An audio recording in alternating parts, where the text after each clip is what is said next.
Hello and welcome to Rajya Sabha TV. A very good evening to all of you. My name is Aditi Nagpal Girodra. You're watching News Tonight, where we bring you news updates from India and around the world. The Cabinet on Wednesday approved a proposal to extend distribution of free food grains and pulses under the Pradhanmantri Garib Anna Yojna to 81 crore PDS beneficiaries for 5 months till November. The scheme was initially rolled out for 3 months till June to ensure no poor goes hungry during the COVID-19 crisis. Take a look at the details. In a major boost to the insurance sector, the Union Cabinet gave its nod to capital infusion of 12,450 crore rupees for 3 public sector general insurance companies. These include Oriental Insurance Company Limited, National Insurance Company Limited and the United India Insurance Company Limited. The capital includes 2,500 crore rupees infused in financial year 2019-20. National Insurance Company, Oriental Insurance Company, United insurance company, इनमें सरकार 12,750 करोड़ रुपए का निवेश करेगी. This is a program of recapitalization of these insurance companies so that they become more stable. एक स्थिरता और मजबूती आए, इसके लिए ये 3 कंपनियों को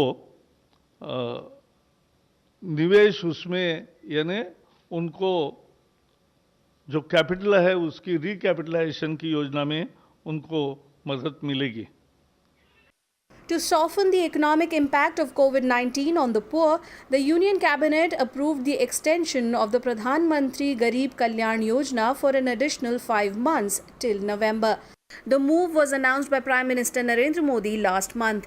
The scheme includes allocation of additional food grains from the central pool at the scale of 5 kg per person per month to over 80 crore people.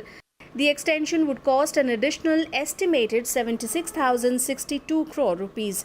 The Cabinet has also approved extension of time limit by 3 months for availing the benefits of Pradhan Mantri Garib Kalyan Yojna for Ujjwala beneficiaries with effect from 1st July. Extension of EPF contribution of 24% for another 3 months from June to August 2020 under the Pradhan Mantri Garib Kalyan Yojna. The estimated cost of EPF support would be 4,860 crore rupees and will benefit 72 lakh employees. Development of affordable rental housing complexes for urban migrants and poor under the Pradhan Mantri Awas Yojna Urban has also been cleared. प्रधानमंत्री आवास योजना में जैसे आपको पता है शहरों में कुछ घर बन के तैयार है. अन्य योजनाओं में 107 शहरों में 1,08,000 छोटे मकान यानी 1 बेडरूम किचन इतने फ्लैट्स तैयार है. इन फ्लैट्स को प्रवासी मजदूरों को किराए पर देने का फैसला किया है और अभी 1,08,000 तैयार है. The Cabinet also gave its nod to a new Pan-India Central Sector Scheme Agriculture Infrastructure Fund with a corpus of 1 lakh crore rupees. इतनी मदद के बावजूद भी कृषि का क्षेत्र अपने आप को इसलिए उपेक्षित महसूस करता है कि निजी क्षेत्र का निवेश गांव तक और खेत तक नहीं पहुंचता. ये जो कानूनी बदलाव हुए, इन बदलाव के परिणाम स्वरूप भी निजी निवेश किसान तक, गांव तक, खेत तक पहुंचेगा और ये पहुंचे इसके लिए ये 1 लाख करोड़ रुपए का पैकेज है. यह पैकेज इसका माध्यम बनेगा और मैं धन्यवाद देना चाहता हूं माननीय प्रधानमंत्री जी ने.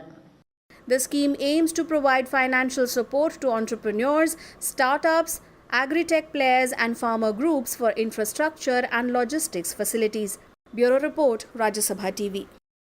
India's coronavirus cases on Wednesday touched 7.42 lakh. With over 2.64 lakh active cases, the recovery rate is also steady at over 61%. Take a look.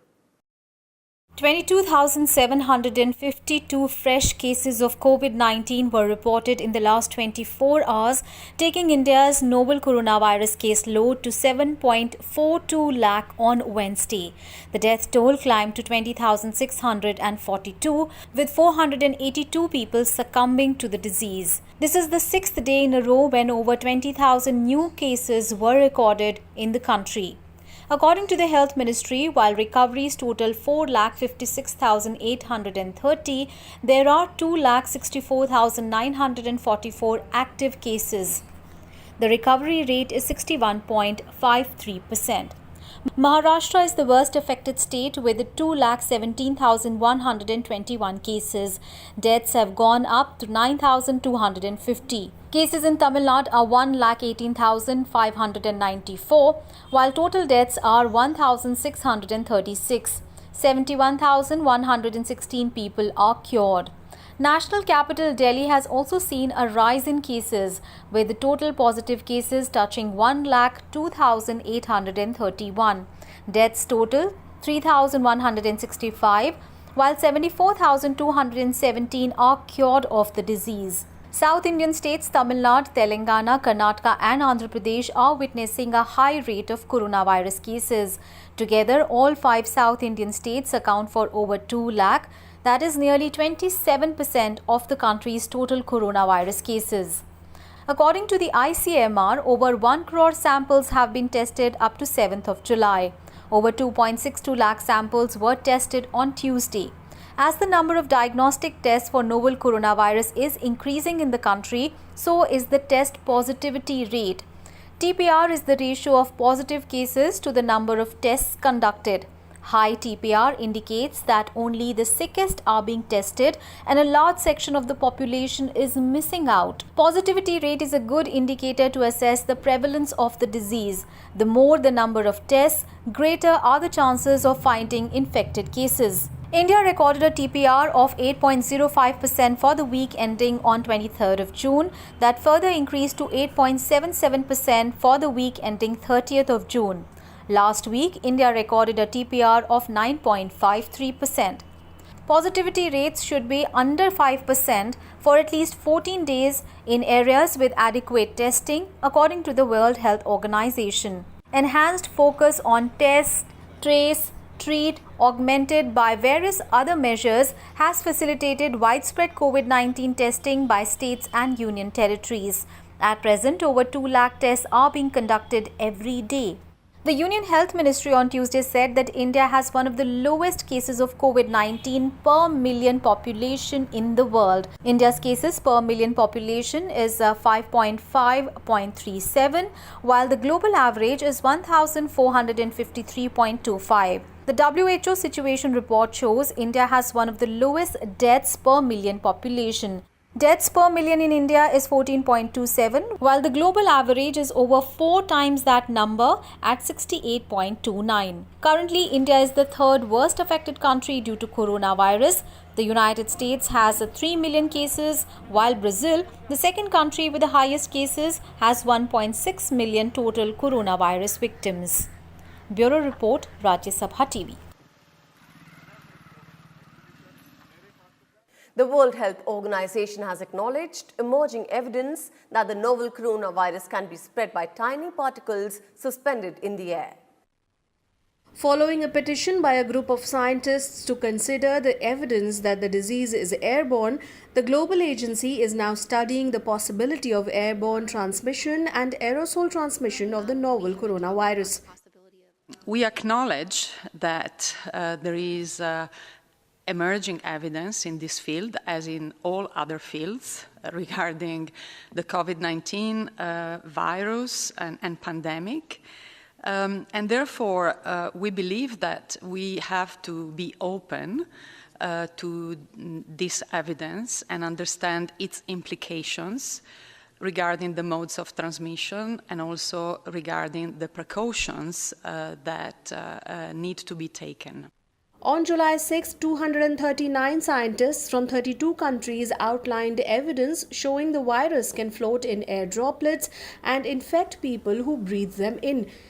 If the evidence is confirmed, there will be a possibility that the virus would spread through the air more easily than previously believed, lingering longer and moving for further distances between people in aerosol form. The WHO had previously said that the COVID-19 virus is transmitted primarily through small droplets when infected people cough or sneeze. However, the agency has said that the evidence is not final and requires further assessment. A comprehensive package of interventions are required to be able to stop transmission. This includes not only physical distancing, it includes the use of masks where appropriate in certain settings, specifically where you can't do physical distancing, and especially for healthcare workers.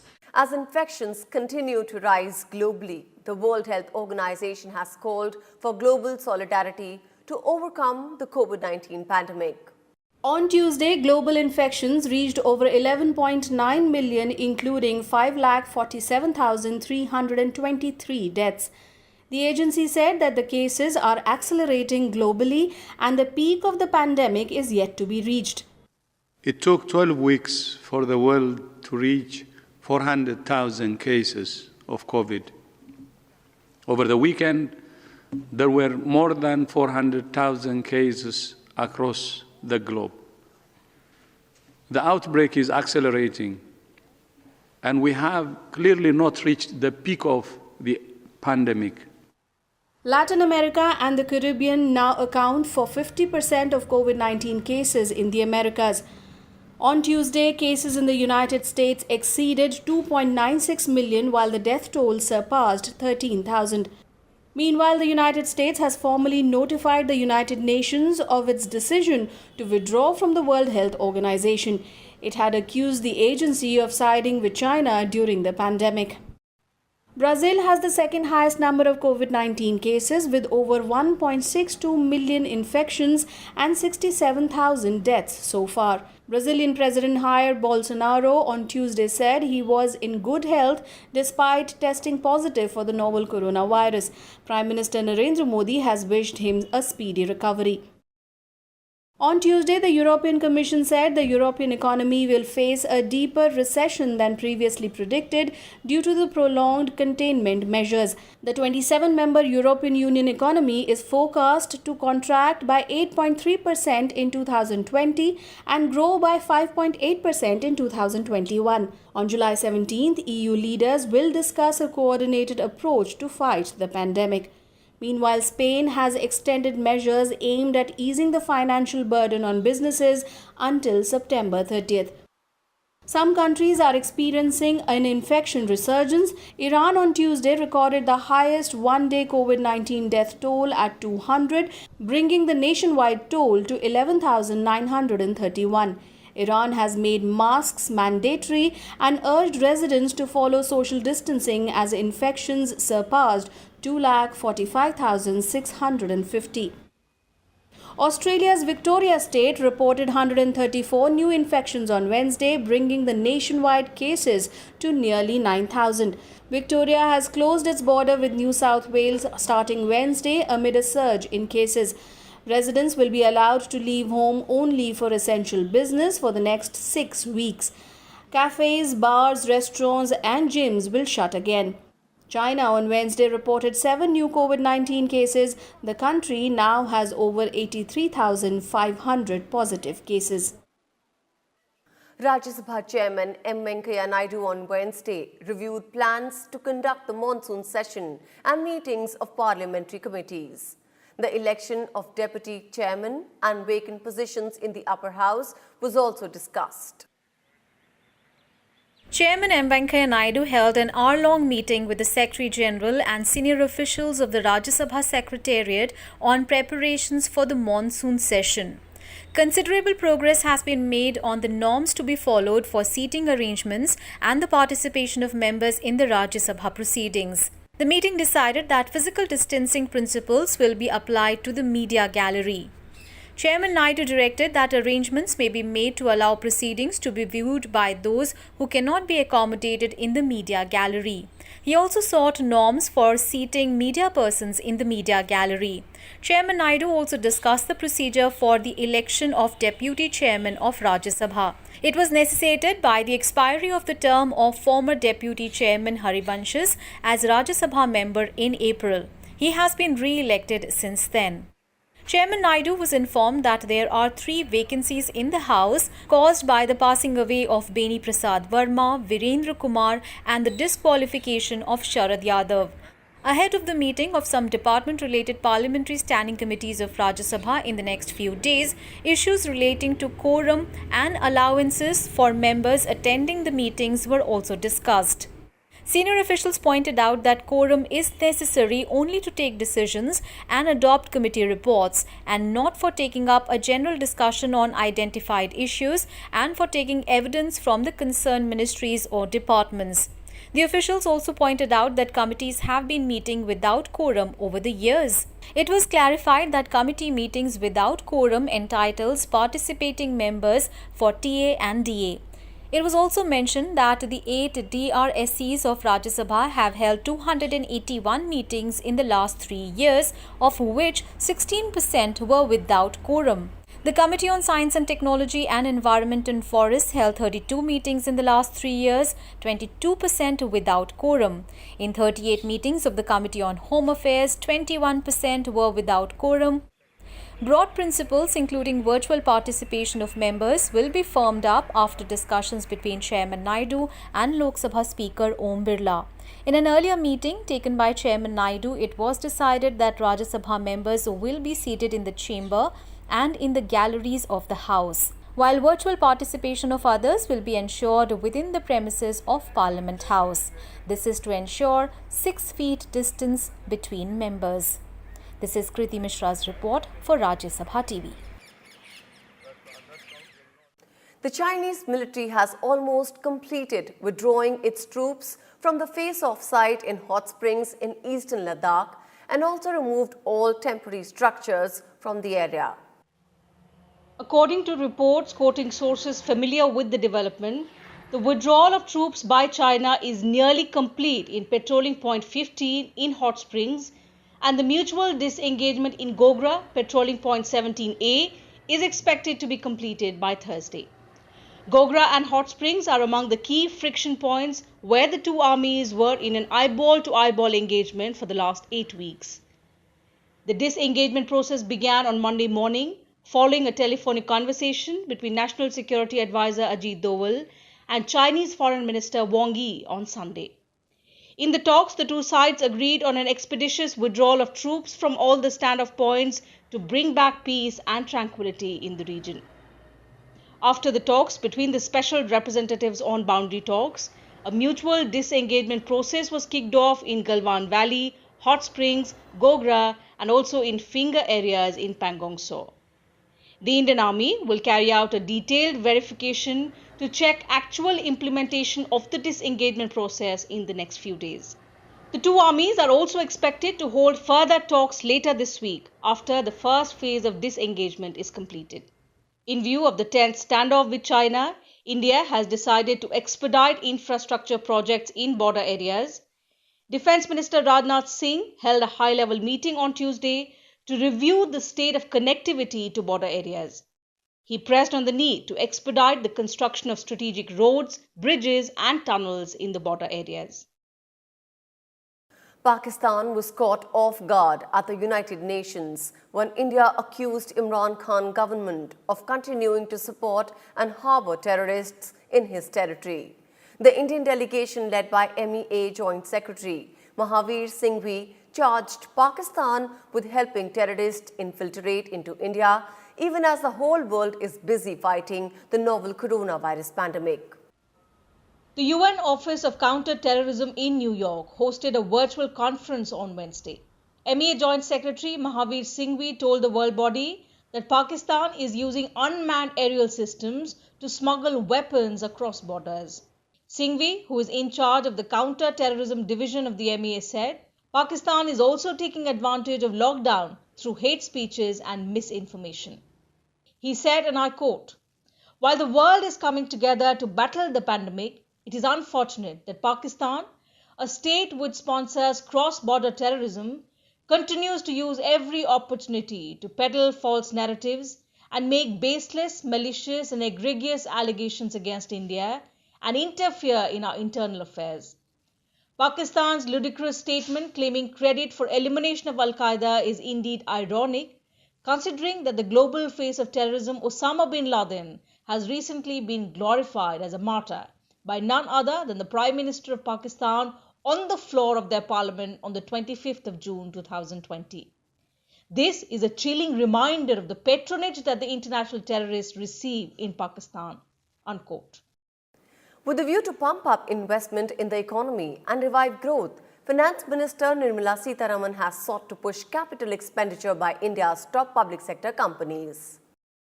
Sitharaman on Tuesday held a meeting via video conference with secretaries of the Ministries of Petroleum, Power, Coal, Mines and Atomic Energy and the CMDs of 23 public sector companies belonging to these ministries. This meeting was held as a part of the series of meetings that the Finance Minister is having with various stakeholders to accelerate economic growth. The Finance Minister asked the secretaries to closely monitor the performance of CPSEs in order to ensure capital expenditure to the tune of 50% of capital outlay by Q2 2020 to 21 and make a plan for it. She stated that unresolved issues should be flagged to the DEA or DPE for immediate solution. The ministries and CPSEs also discussed constraints being faced by them due to COVID-19, like problems in availability of manpower, delay in imports, delay in payments by DISCOMs on the dues of CPSEs like NPCIL and NLC. Sitharaman said that the extraordinary situation requires extraordinary efforts, and with collective effort, we will help the Indian economy to achieve better results. The 15th Finance Commission said that for the first time in its report, it will devote an entire chapter on health financing amid the prevailing COVID-19 pandemic. The Commission held a meeting on Tuesday with representatives of the World Bank and said that a high-level committee along with the World Bank will come up with recommendations for the health sector. The government spending on the health sector through centrally sponsored schemes will also be studied. World Bank's Country Director for India, Dr. Junaid Ahmed, said the Finance Commission may like to look at health in 3 different ways: grants to enhance per capita spending, block grant for capacity building, and performance incentives for certain health outcomes. Chairman of the 15th Finance Commission, N.K. Singh, reiterated the government's intention to increase the budgetary outlay for the Health Ministry to about 2.1% of the country's GDP over the next 5 years.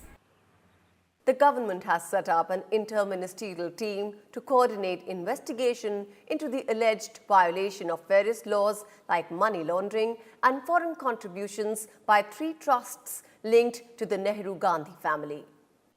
These trusts are the Rajiv Gandhi Foundation, the Rajiv Gandhi Charitable Trust and the Indira Gandhi Memorial Trust. A special director in the Enforcement Directorate will head the inter-ministerial team.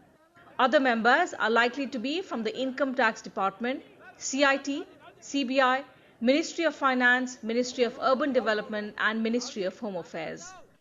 The move comes days after the BJP alleged that the Rajiv Gandhi Foundation received funds from the Chinese embassy. BJP President JP Nadda claimed that public donations made to Prime Minister's National Relief Fund were diverted to Rajiv Gandhi Foundation during the UPA rule. He also attached a list of donors and partner organizations for the year 2007-8. All 3 trusts are headed by Congress President Sonia Gandhi. Congress leaders Rahul Gandhi, Priyanka Gandhi, former Prime Minister Manmohan Singh and P. Chidambaram are the trustees.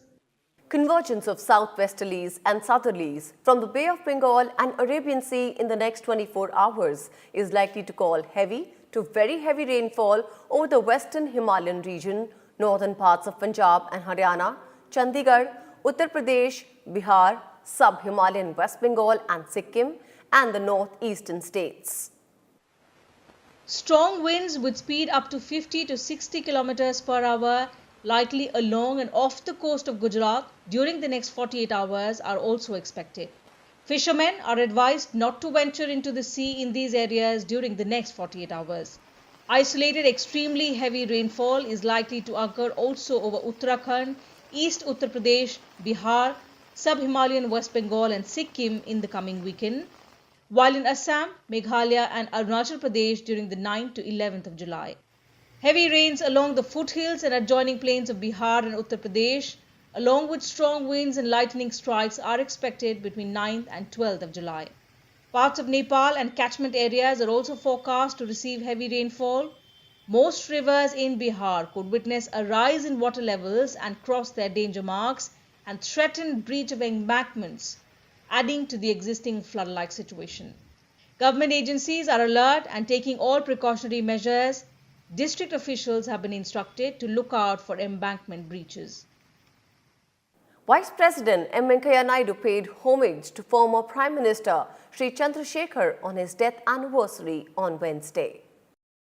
In his message, Venkaiah Naidu said that Chandrasekhar was a staunch socialist and firmly believed in upholding democratic values. He also said that the former Prime Minister will always be remembered for striving to uplift the downtrodden and supporting social change. International Test cricket resumed on Wednesday, 4 months after cricket came to a halt due to the coronavirus pandemic. England and West Indies played at Southampton in the first of 3 tests. The matches are being played in a biosecure environment with no spectators. Ahead of the start of the test series with new ICC-approved COVID-19 guidelines, the West Indies team arrived in England in early June and maintained quarantine for 3 weeks. Under the new ICC rules, only the 2 captains and match referee will go out for the toss. No cameras and handshakes are allowed at the toss. Teams can substitute players displaying symptoms of COVID-19 during a test. The match referee will approve the nearest like-for-like replacement. There will be cleaning breaks to sanitize stumps and bails. Reporters and photographers will cover matches in personal protective equipment. Use of saliva to shine the ball is banned. Players cannot share gloves, shirts, water bottles, bags or sweaters, etc. They cannot have contact with the teammates or opponents during the game. No ball boys are allowed and the ground staff banned within 20 meters of players on the field. Team sheets are digital. International travel restrictions mean there are now only 2 on-field home umpires in a test. This is going to be the first time since 2002 that there are going to be no neutral match officials in the 5-day game. And with this, it's a wrap on this edition of News Tonight. Thank you so much for joining us.